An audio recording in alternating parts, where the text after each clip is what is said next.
Welcome to the Slop Farm. Enjoy the video.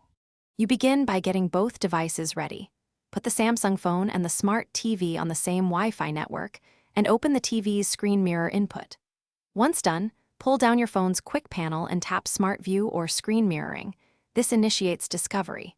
You need Wi-Fi and the TV's mirroring mode active so the phone can find it. If prompted, grant permission on the phone for location or nearby device access because discovery relies on those services.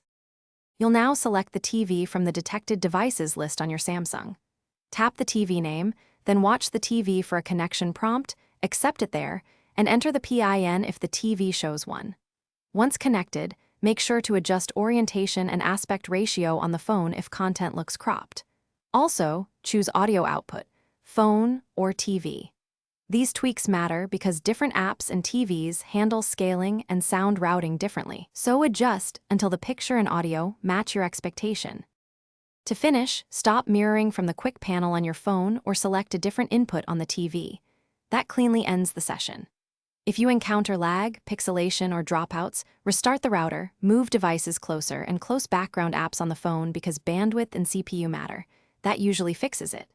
If the TV never appears, toggle Wi-Fi, reboot both devices, and check TV and phone firmware. Outdated software often blocks discovery. One quick tip: temporarily. Thanks for watching. Consider subscribing if we helped you today.